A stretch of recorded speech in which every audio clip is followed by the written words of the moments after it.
आज इस वीडियो में हम बात करेंगे इंडिया की पहली ई कॉमर्स कंपनी के बारे में, जिसकी नींव 1999 में पड़ी थी, जब ई कॉमर्स मार्केट में इंडिया में अमेजोन, फ्लिपकार्ट, स्नैपडील जैसे प्लेयर्स का नामो निशान नहीं था। तब इस कंपनी ने इंडिया में ई कॉमर्स बिजनेस की शुरुआत की थी।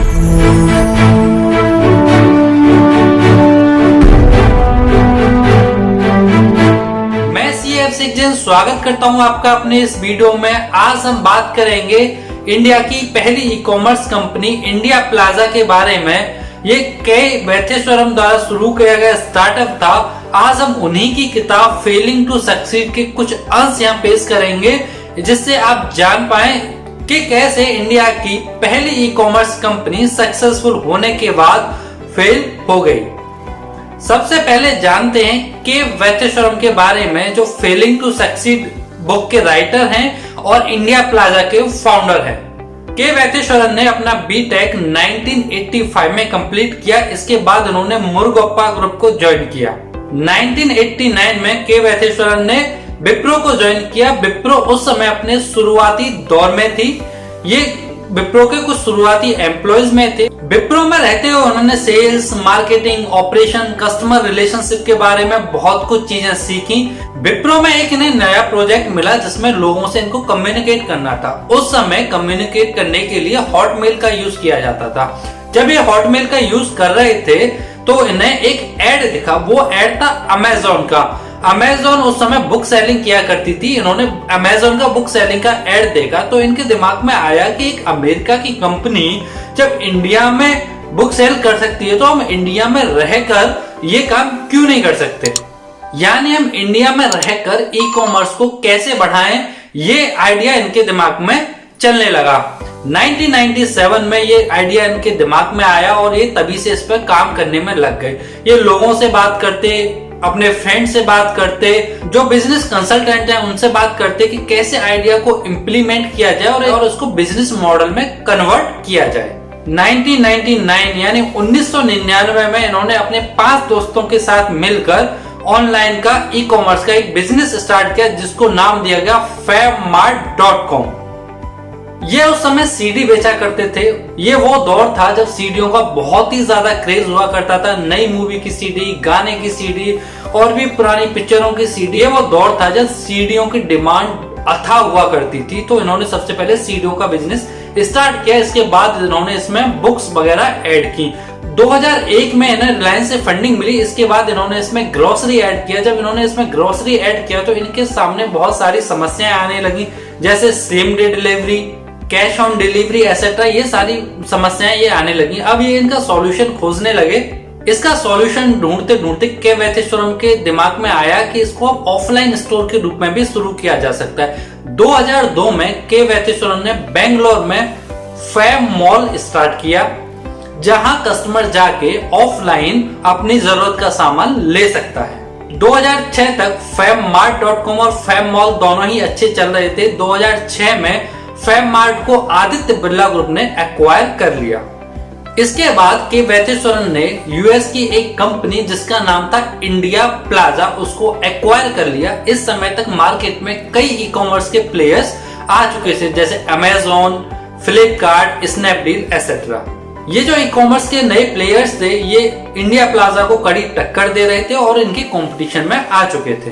के वैथेश्वरन ने अब कुछ और आइटम ऐड किए, जैसे टॉयज, इलेक्ट्रॉनिक्स एसेट्रा। के वैथेश्वरन को समझ में आने लगा कि अगर आपको बिजनेस में बने रहना है तो बिजनेस को एक्सपेंड करना पड़ेगा और बहुत सारे आइटम इसमें ऐड करने पड़ेंगे। तो जब आप बिजनेस बड़ा करना चाहते हो तो आपको जरूरत पड़ती है फंडिंग की। तो के वैथेश्वरन जी को भी फंडिंग की जरूरत को महसूस होने लगा और वो फंडिंग के लिए अप्लाई करना शुरू कर चुके थे। सन 2012 में इंडिया प्लाजा को $5 मिलियन की फंडिंग कलारी कैपिटल से मिली। इसके साथ ही कलारी कैपिटल ने 2 बोर्ड मेंबर की सीट इनसे ले ली। कलारी कैपिटल का अब डिसीजन मेकिंग में भी इन्वॉल्वमेंट होने लगा था। फंडिंग मिलने के बाद इन्होंने अपनी वेबसाइट को इंप्रूव किया, एम्प्लॉयज हायर किए और इलेक्ट्रॉनिक्स के लिए एक अलग से प्लेटफॉर्म तैयार किया।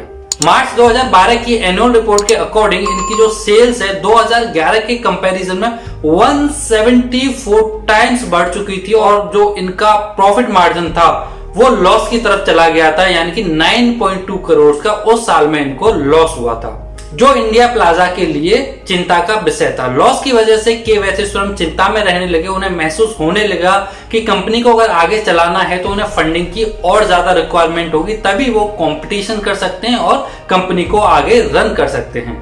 के वैथेश्वरम फिर से फंडिंग के लिए घूमने लगे। वो जगह जगह गए लेकिन उनको फंडिंग कहीं से नहीं मिली। अक्टूबर 2012 में इंडिया प्लाजा कैश आउट हो चुकी थी। कैश आउट होने के बाद के वैथेश्वरम ने अपनी सैलरी लेना बंद कर दिया। वो एम्प्लॉयज की सैलरी नहीं दे पा रहे थे, रेंट नहीं दे पा रहे थे। ये इंडिया प्लाजा के लिए चिंता का विषय था। के वैथेश्वरम ने फिर भी हार नहीं मानी। वो दोबारा से फंडिंग के लिए जगह जगह 3 से 4 महीने तक घूमते रहे, लेकिन उनको फंडिंग कहीं से नहीं मिली। 3 दिसंबर 2012 को कलारी कैपिटल के बोर्ड मेंबर्स ने इंडिया प्लाजा से रिजाइन कर दिया था। इंडिया प्लाजा बहुत बुरी स्थिति में आ चुकी थी। एम्प्लॉयज छोड़ के जा रहे थे क्योंकि वो उनकी सैलरी नहीं दे पा रहे थे। 12 अगस्त 2013 का दिन इंडिया प्लाजा का सबसे बुरा दिन था।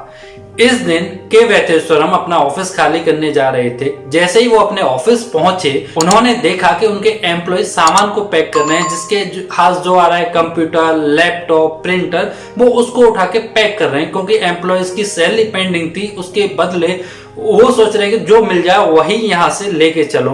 तभी के वैथेश्वरम के पास सप्लायर का फोन आता है, तो वो सप्लायर को बोलते हैं कि मैं ऑफिस खाली कर रहा हूं।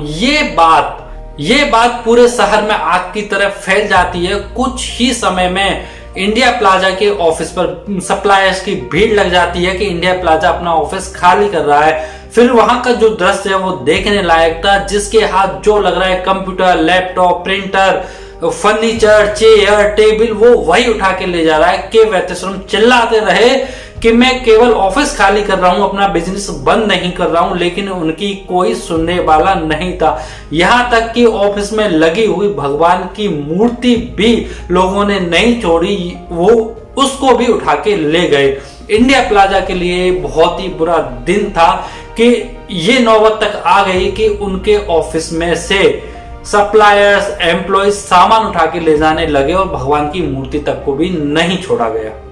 इस तरह से इंडिया की पहली e commerce company India plaza, जो 1999 में शुरू हुई, जब इंडिया में ई कॉमर्स को कोई जानता नहीं था, एक दुखद अंत के साथ समाप्त हुई।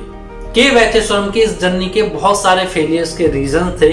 2012 तक उन्होंने अपने बिजनेस को बहुत ही अच्छे तरीके से चलाया। 2011 तक कंपनी प्रॉफिट में थी।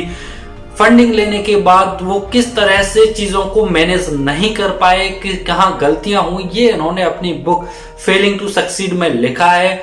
अगर आप बिजनेसमैन हो, एंटरप्रेन्योर्स हो, स्टार्टअप शुरू करना चाहते हो, तो आपको के वैथेश्वरम की ये बुक जरूर पढ़नी चाहिए, जिसमें बहुत सारी लर्निंग्स हैं। जो उनकी बुक की जो समरी है, जो उनकी लर्निंग्स हैं, मैं उनके लिए एक अलग से वीडियो बनाऊंगा, क्योंकि आज के इस वीडियो में हम जो लर्निंग फ्रॉम फेलियर्स नहीं ले रहे हैं, वो हम अगली वीडियो में लेंगे इनकी बुक फेलिंग टू सक्सीड से।